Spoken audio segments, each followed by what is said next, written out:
화면을 보시면요, 우리가 자주 쓰는 말 중에 반면교사라고 하는 이런 말이 있습니다.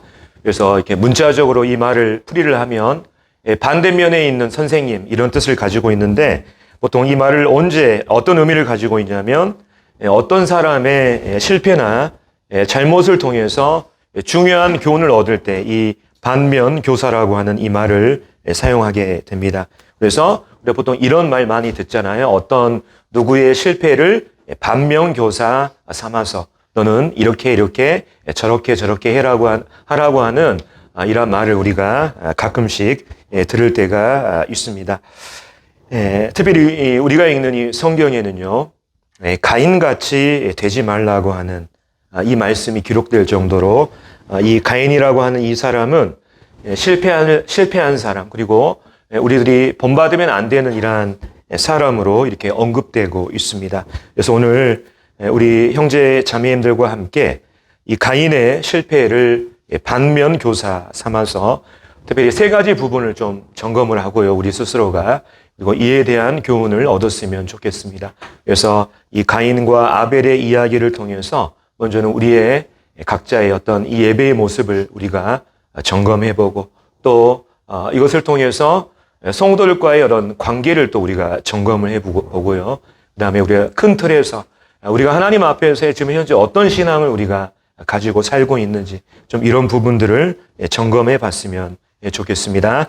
자, 다 같이 성경 말씀을 한번 읽고 관련된 교제를 나누겠습니다. 다 같이 창세기 4장 1절부터 8절까지 말씀을 함께 읽고 교제 나누겠습니다. 구약성경 5페이지입니다.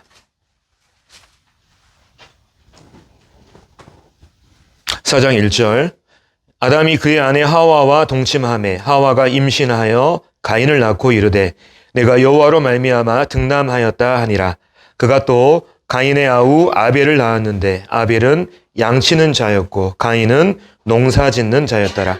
세월이 지난 후에 가인은 땅의 소산으로 제물을 삼아 여호와께 드렸고 아벨은 자기도 양의 첫 새끼와 그 기름으로 드렸더니 여호와께서 아벨과 그의 제물은 받으셨으나 가인과 그의 제물은 받지 아니하신지라. 가인이 몹시 분하여 안색이 변하니 여호와께서 가인에게 이르시되 네가 분하여 함은 어찌 됨이며 안색이 변함은 어찌 됨이냐. 네가 선을 행하면 어찌 낯을 들지 못하겠느냐. 선을 행하지 아니하면 죄가 문에 엎드려 있느니라. 죄가 너를 원하나 너는 죄를 다스릴지니라. 가인이 그의 아우 아벨에게 말하고 그들이 들에 있을 때에 가인이 그의 아우 아벨을 쳐 죽이니라. 우리가 너무나 잘 알고 있는 말씀입니다. 아담과 하와가 에덴에서 죄를 범하고 쫓겨났습니다. 그리고 이제 그들로부터 가인과 아벨이라고 하는 이 자식이 이렇게 출생을 했죠. 성경에 나온 것처럼 가인은 농사 짓는 자였고 아벨은 양을 치는 이러한 사람이었습니다. 그리고 세월이 지난 후에 그들은 재물을 가지고 하나님 앞에 나아갔죠. 그래서 가인은 땅의 소산물을 가지고 하나님 앞에 나아간 반면에 아벨은 양의 첫 새끼와 그 기름을 가지고 하나님 앞에 나아갔습니다. 그 결과 하나님께서는 이 아벨과 그의 이 제물만 받으시고 또 가인과 그의 제물은 연락하지 않으셨습니다. 특히 우리가 이제 이 부분에 대해서 좀 생각해 봤으면 좋겠습니다. 왜 하나님은 아벨과 그의 제물만 받으셨는가?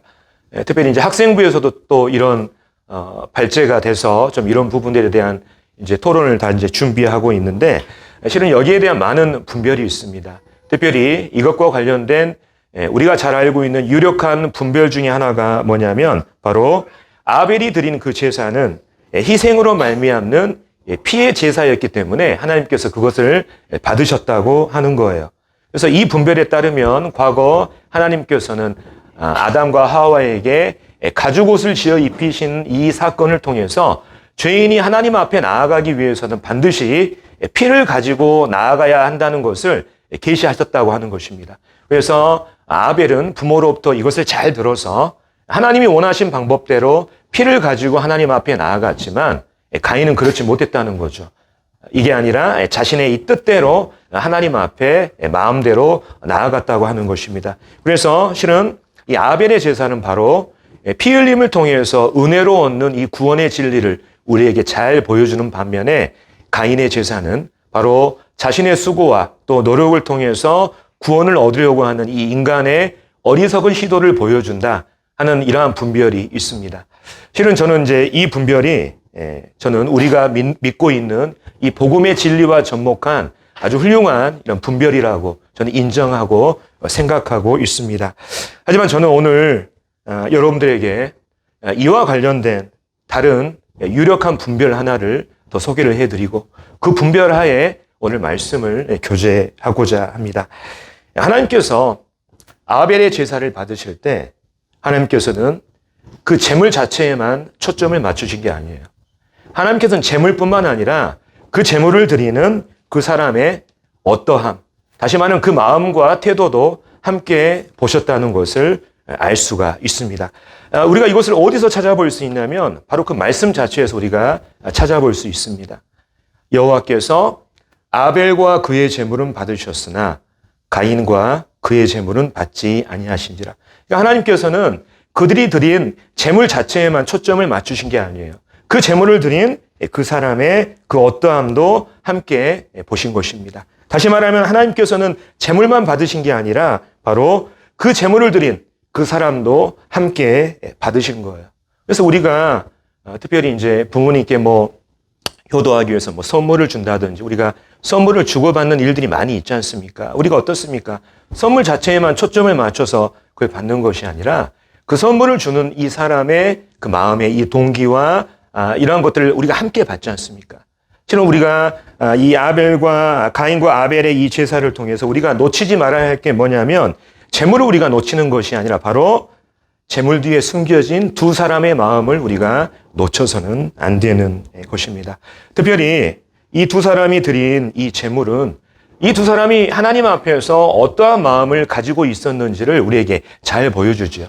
특별히 아벨이 어땠습니까? 아벨이 가지고 간 제물은 어떤 제물이었습니까? 바로 양의 첫 새끼와 기름을 가지고 하나님 앞에 나아갔어요. 첫 새끼라고 하는 것은 굉장히 중요한 의미를 가집니다. 여러분들 집안에서 맞이가 가지고 있는 이러한 중요한 이러한 위치가 있지 않습니까? 상징성이 있지 않습니까? 양의 첫 새끼라고 하는 것, 또 그 기름진 것이라고 하는 이것은 자기가 가지고 있는 가장 좋은 것, 최상의 것, 그리고 가장 소중한 것을 의미하지요. 반면에 가인은 땅의 소산을 가지고 하나님 앞에 나아갔는데 우리가 다른 역본을 보면 가인은 땅의 소산물의 일부를 가지고 하나님께 나아갔다고 하는 이러한 표현으로 기록되어 있는 것을 보게 됩니다. 그래서 정리하자고 한다면 아벨에게는 자기에게 있는 가장 귀한 것으로 하나님을 기쁘시게 하려고 하는 그 마음이 있었던 것으로 보입니다. 이것은 뭐를 통해서 증명됩니까? 바로 그가 하나님께 가지고 나아간 그 헌물, 제물을 통해서 증명이 되는 것이죠. 하지만 이 가인에게는 아벨과 같은 이러한 좋은 마음을 실은 성경을 읽으면서 우리가 발견할 수가 없습니다. 특별히 이제 이 아벨과 관련해서 히브리서 11장 4절에 이런 말씀이 기록되어 있습니다. 이렇게 시작하죠. 믿음으로 아벨은. 형제 자매님들, 믿음이 과연 무엇입니까? 믿음이라고 하는 것. 어떤 사람이 저에게 믿음이 과연 뭐냐 이렇게 물어온다면 저는 그 사람에게 쉽게 이렇게 말해주고 싶어요. 믿음이란 하나님을 향한 진심이다. 하나님을 향한 진실한 마음이 바로 믿음이다. 저는 이렇게 가르쳐주고 싶습니다. 아벨은 하나님을 향한 진실한 마음, 진실한 그 믿음이 있었습니다. 그렇기 때문에 그는 이 아벨의 마음에는 하나님을 높이고 그분을 기쁘시게 하고자 하는 진실한 마음이 있었기 때문에 가인보다 훨씬 더 좋은 재물을 가지고 하나님 앞에 나아갔습니다. 그리고 하나님께서는 아벨의 그 재물, 또 아벨 그 자체를 받아주심으로 말미암아 바로 이 아벨이라고 하는 이 사람이 하나님을 향한 진실한 마음의 소유자여 의로운 사람이라고 하는 것을 그가 드린 예물을 받으심을 통해서 그것을 증명해 보이신 거예요. 그것을 드러내신 것입니다. 특별히 이제 이 아벨이 드린 제사, 이 아벨이 드린 제사는요, 특별히 우리에게 예배와 관련된 여러 교훈을 우리에게 주고 있습니다. 저는 이것을 통해서 오늘 예배의 본질에 대해서 우리가 다시 한번 고민해 보고요. 특별히 우리에게는 참 이렇게 좋은 예배를 드리고자 하는 이러한 열망이 있지 않습니까? 과연 어떤 예배가 정말 좋은 예배인가? 좀 이런 부분들을 좀 진지하게 고민해 봤으면 좋겠습니다. 먼저 이 예배의 본질에 대해서 좀 생각해 보면 좋겠습니다.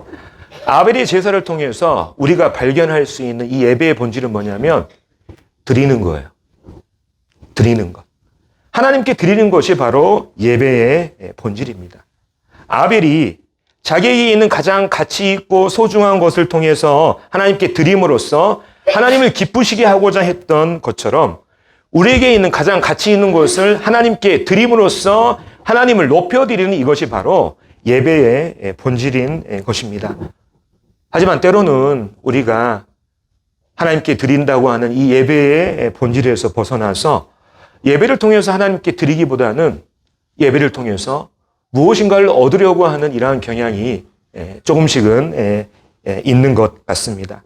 우리는 어쩌면 예배 참석을 통해서 우리 영혼의 만족감, 평안함, 또 하나님 안에서의 이러한 성취감을 우리는 얻으려 할지도 모릅니다. 우리는 예배 참석을 통해서 함께 모여있는 구원받은 사람들과 함께 모여있는 이것을 통해서 내가 구원받았다는 것을 확인하고 또 확인받기 위해서 실은 이 예배에 참석하고 있을지도 몰라요. 또 우리는 꾸준한 예배 참석을 통해서 실은 하나님과 그것을 지켜보는 여러 사람으로부터 좋은 평가를 얻기 위해서 실은 예배에 참석하고 있을 수 있다는 이러한 생각도 해보게 됩니다. 이것이 나쁜 것은 아니지만 실은 예배의 본질은 아닌 거예요. 예배는 바로 하나님께 드리는 것입니다. 예배는 얻기 위해서 우리가 나오고 참석하는 것이 아니라 근본적으로 하나님 앞에 드리기 위해서 나오는 거예요.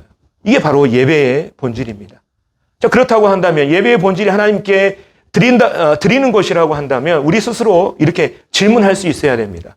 오늘 우리가 하나님 앞에 나와왔잖아요. 형제 자매님들, 하나님께 무엇을 드리기 위해서 이 자리에 나오셨습니까? 나는 오늘 예배에 참석했는데 그 예배 시간에 과연 무엇을 하나님께 올려드렸습니까? 예배의 본질이 드리는 것이라고 한다면 실은 우리 각자가 이런 부분들에 대해서 진지하게 고민하고 예배의 본질에 내가 벗어나고 있지는 않은지 이런 부분들을 우리가 스스로 또 점검해 볼 필요가 있다는 이런 생각을 해봅니다. 지금 우리가 예배를 통해서 얻는 게 있죠. 그렇지 않습니까? 근데 그것은 예배의 본질이 아니라 우리가 하나님 앞에 풍성히 올려드렸을 때 하나님께서 우리에게 주시는 그 복을 우리가 얻는 거예요.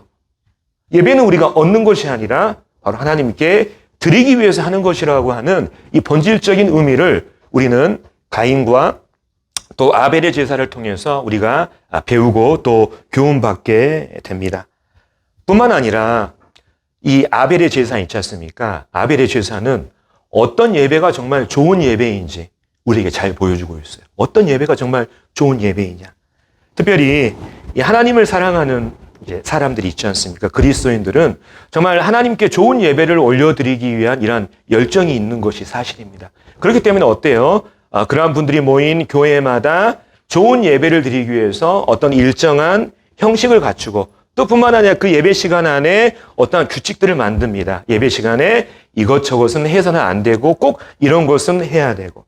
저는 이런 부분이 나쁜 것이 아니라 필요하고 중요한 것이라고 저는 생각이 듭니다. 왜냐하면 이런 것들이 없으면 실은 그 예배 자체가 질서가 없게 되거든요. 그래서 반드시 필요한 겁니다. 그리고 이게 나쁜 것이 아니라 정말 좋은 예배를 드리고자 하는 그 좋은 열망에서 나온 것이잖아요. 하지만 정말 좋은 예배라고 하는 것은 무엇이냐? 아벨의 제사를 통해서 우리가 발견하게 되는 건 뭐냐면 하나님이 받으시는 예배가 좋은 예배인 거예요. 좋은 예배는 하나님이 받으시는 예배가 좋은 예배인 것입니다. 좋은 예배를 위해서 아무리 우리가 훌륭한 형식을 갖추고 그럴싸한 규칙을 갖춘다 할지라도 가인의 제사처럼 하나님께서 그 예배를 받지 않으시면 그 예배는 아무런 의미가 없는 거예요. 하나님이 받으셔야 그게 정말 좋은 예배이죠. 그리고 하나님께서 받으시는 좋은 예배를 위해서 뭐가 필요합니까? 아벨과 같은 좋은 마음을 가진 좋은 예배자가 필요한 거예요. 그래서 실은 우리가 좋은 예배를 위해서 먼저 고민할 게 뭐냐면 어떤 형식을 갖추고 또 어떤 규칙과 기준들을 만들어서 여기에 맞춰서 예배드리는 이 부분 정말 중요합니다. 이게 필요 없는 것이 아니라 하지만 그것보다 더 중요한 게 있어요. 하나님이 받으시는 예배에 합당하게 우리의 삶을 거기에 맞춰가는 거예요. 하나님 받으시는 예배의 삶 가운데 우리가 살아가고 있을 때 그때 드린 예배들이 정말 하나님이 받으시는 기뻐하는 예배인 거예요.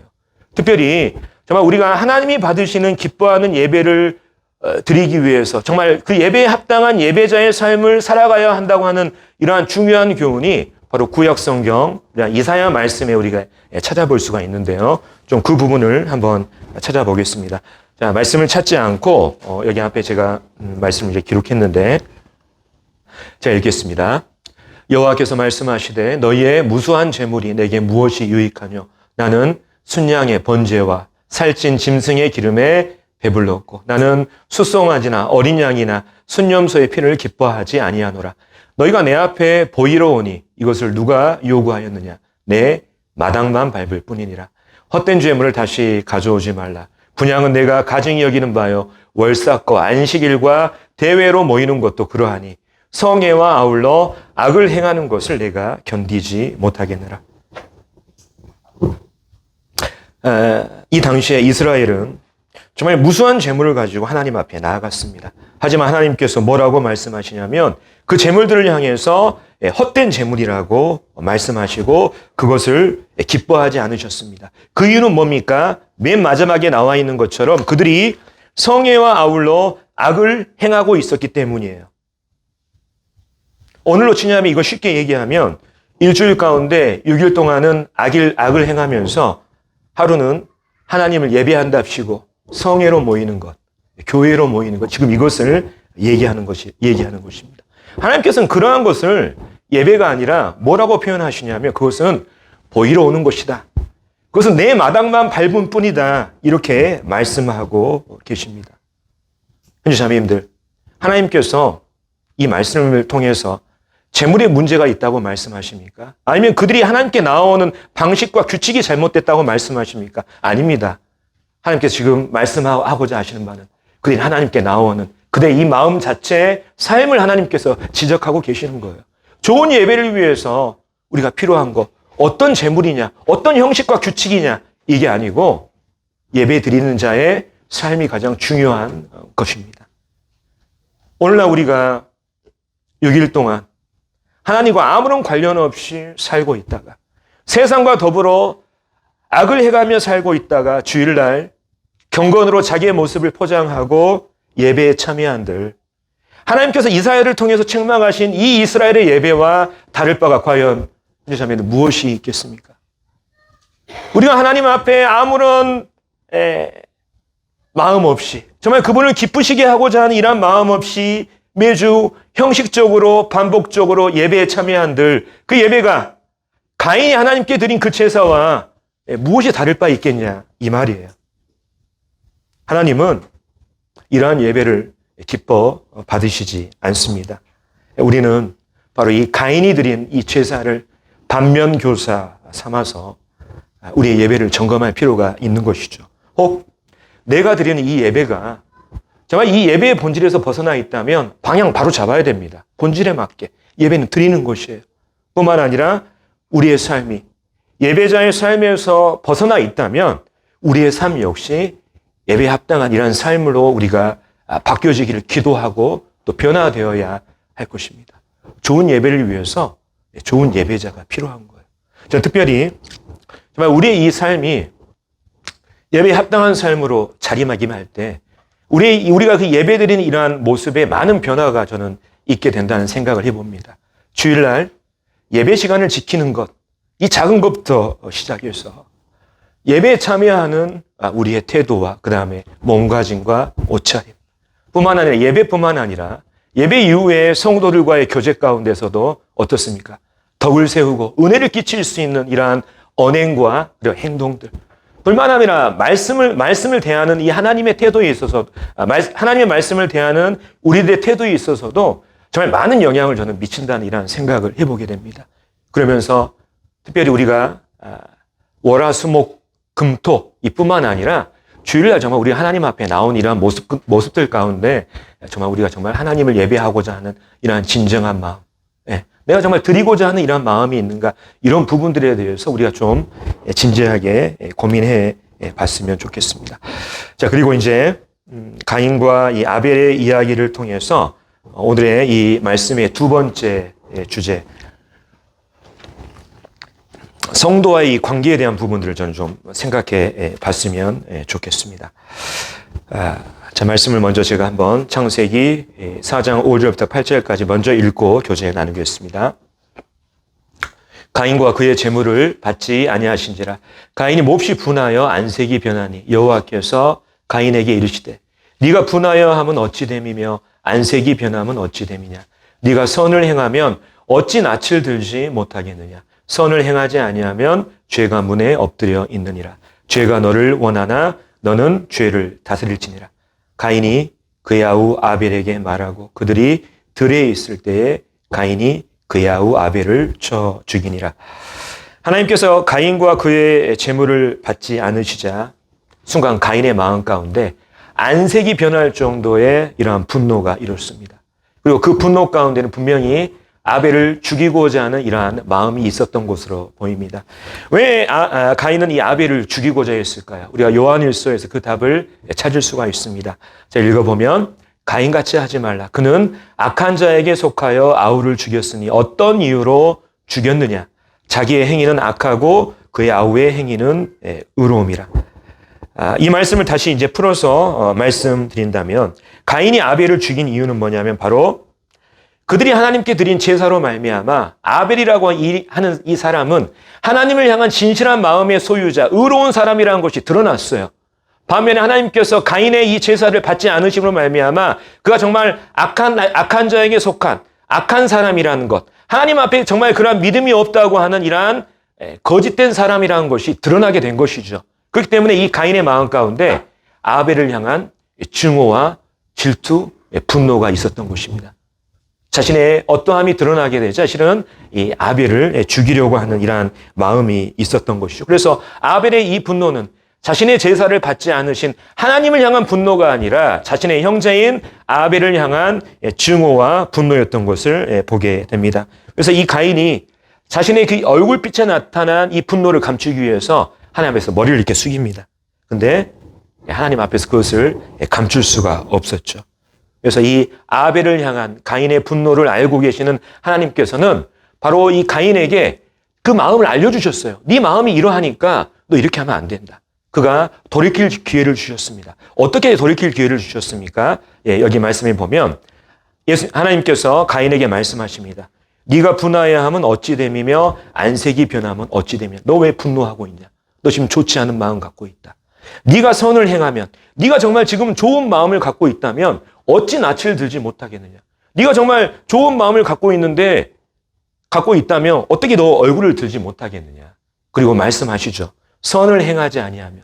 계속해서 네가 아벨을 향해서 좋지 않은 마음을 가지고 있다면 죄가 문에 엎드려 있느니라. 다시 말하면 우리가 문 열고 나가면 이렇게 누군가 덮치려고 이렇게 기회를 보는 것처럼 죄가 바로 이 가인의 마음 가운데 역사에서 그를 사로잡고 죄를 짓게 할 수 있는 이런 기회를 엿보고 있다고 하는 이런 말씀이에요. 죄가 너를 원하나. 죄가 너를 사로잡기 원하고 너를 통해서 죄를 짓기는 원하지만 너는 그 죄, 그 분노를 너는 다스려야 된다. 하나님께서 바로 이 가인에게 그 마음을 드러내셨어요. 네가 갖고 있는 마음이 좋지 않기 때문에 너 그거 다스리고 그 죄로 연결돼서는 안 된다. 하지만 하나님께서 이 부분을 알려주셨음에도 불구하고 바로 이 가인은 그 분노를 지속시키죠. 그리고 아벨에게 말합니다. 뭐라고 말합니까? 여기에는 이제 우리가 보는 성경에는 기록되어 있지 않지만 70인역이라고 하는 성경을 보면 우리가 들로 가자. 가인이 이렇게 말한 이 기록이 있습니다. 다시 말하면 이 가인이라고 하는 이 사람은 자신의 형제 아벨을 사람이 드문 인적 없는 이러한 들판으로 가서 실은 죽이려고 하는 이 계획 가운데 그것을 실행하는 것을 보게 됩니다. 아벨을 쳐 죽이죠. 가인이 아벨을 죽인 이것은요, 과실치사가 아니에요. 실수에 의해서 일어난 것이 아니라 바로 계획적인 살인이었던 것을 보게 됩니다. 그래서 자신의 형제를 향한 분노와 증오를 다스리지 못한 이 가인은 형제를 살해하는 이러한 죄를 범하게 될 뿐만 아니라 인류 최초의 살인자라고 하는 이러한 오명을 그가 안게 됩니다. 특별히 가인이 자신의 이 형제에게 저지른 이 일은 오늘날 우리들에게 성도와의 이러한 관계 가운데 있는 이러한 교훈을 우리에게 제공을 해주고 있습니다. 저는 특별히 이제 이 말씀을 읽으면서 저는 계속해서 이 신약 성경에 있는 이 말씀이 저는 계속해서 떠올랐어요. 바로 에베소서 4장 26절부터 27절에 있는 말씀인데요. 제가 읽으면 이렇습니다. 분을 내어도 죄를 짓지 말며 해가 지도록 분을 품지 말고 마귀에게 틈을 주지 말라. 먼저 이 에베소 여기 이 말씀이 쓰여진 배경을 말씀을 드리면요.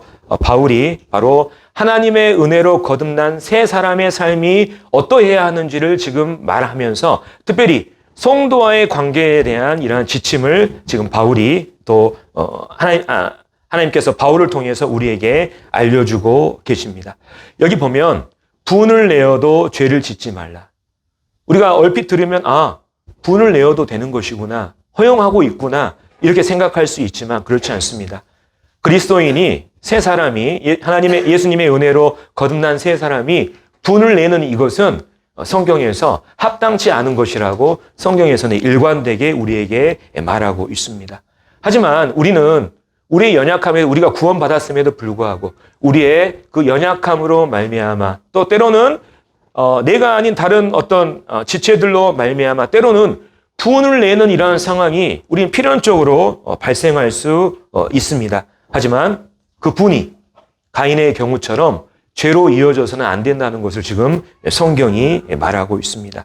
특별히 우리가 이제 분을 정말 어쩔 수 없이 낼 수는 있지만 그것이 해가 지도록 이 분을 품지 말 것을 말하고 있습니다. 다시 말하면 그 분을 지속시켜서는 안 된다는 것을 지금 성경이 우리에게 말하고 있어요.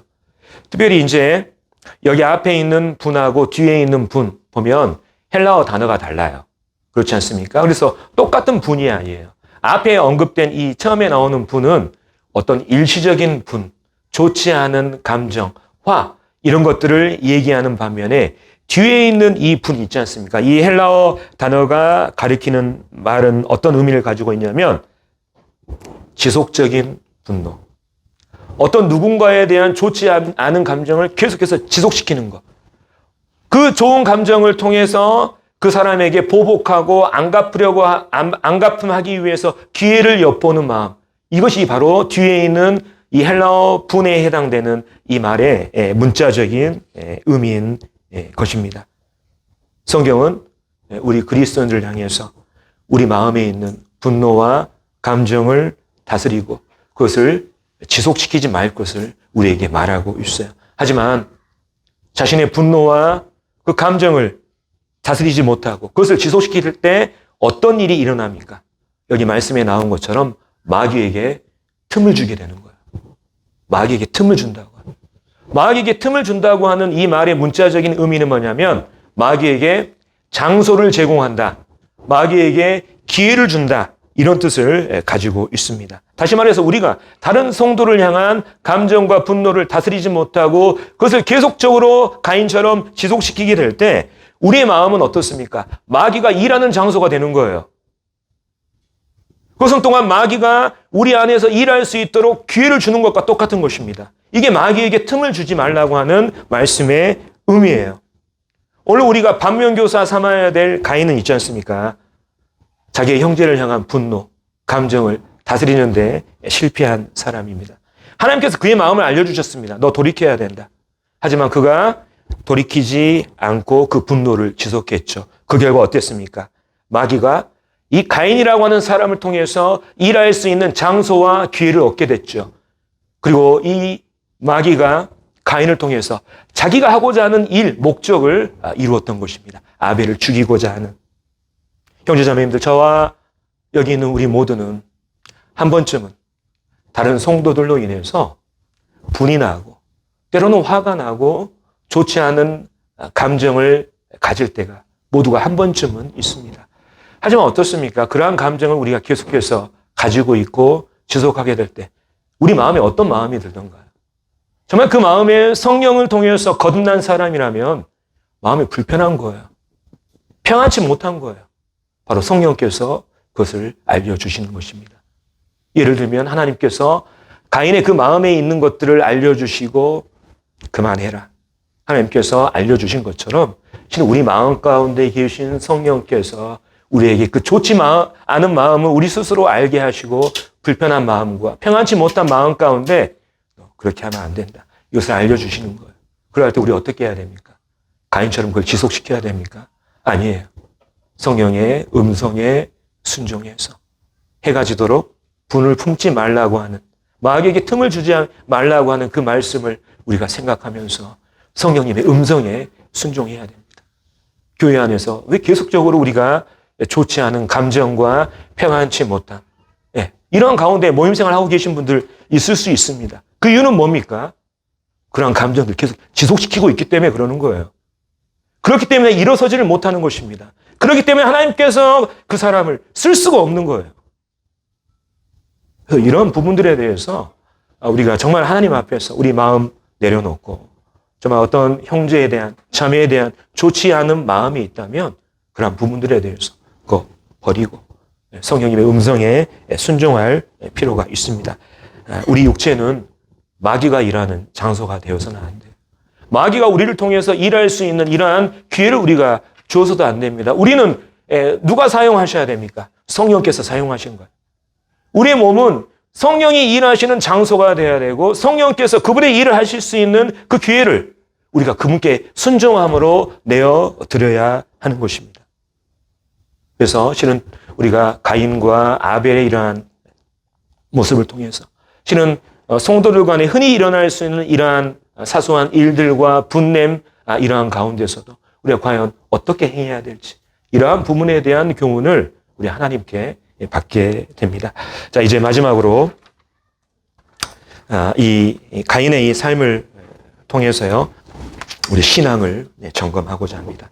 자, 우리가 모여 있는 이 지역교회는 이 지역교회 공동체는 나 혼자가 아니라 여러 사람, 많은 사람들이 함께 모여서 이렇게 모임 생활을 하지 않습니까? 그러다 보니 지역교회 안에서 여러 성도님들과 함께 신앙생활을 하면서 우리는 뭘 알게 되냐면 물론 보이는 모습이 전부는 아닙니다만 그 성도님께서 어떠한 신앙을 가지고 계시고 하나님 앞에서 어떠한 삶을 살고 계시는지를 우리는 어느 정도 알고 있습니다. 그렇기 때문에 우리가 때로는 지역교회 안에서 정말 성숙하고 주님을 닮은 이러한 성도들을 보게 될 때 우리 마음 가운데 어떤 마음이 드나요?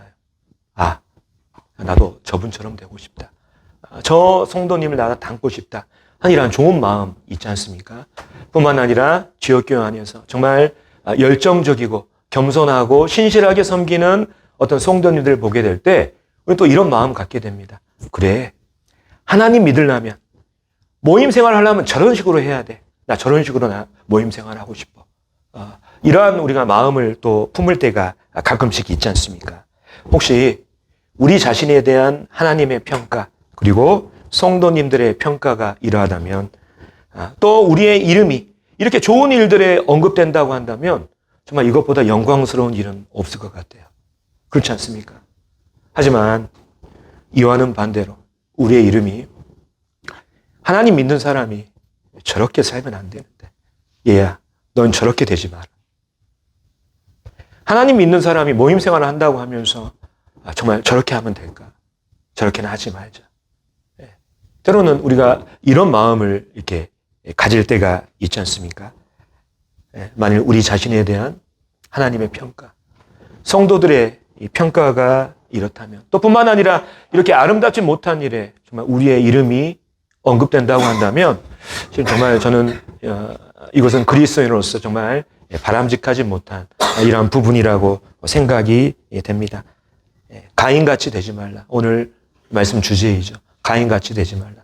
가인은 아름답지 못한 일에 그 이름이 언급된 사람입니다. 우리는 이 가인을 반면교사 삼아서 정말 우리 이름이 아름다운 일에는 언급되지 못할 망정 정말 아름답지 못한 일에 언급되는 이러한 부분이 있지 않습니까? 생각해 보면서 우리 신앙 점검해 볼 필요가 있다는 이러한 생각을 해보게 됩니다. 그래서 이제 오늘 가인과 아벨과의 이러한 일들, 또 그들이 드린 제사를 통해서 여러 부분을 살펴봤는데요. 간단히 이렇게 정리하겠습니다.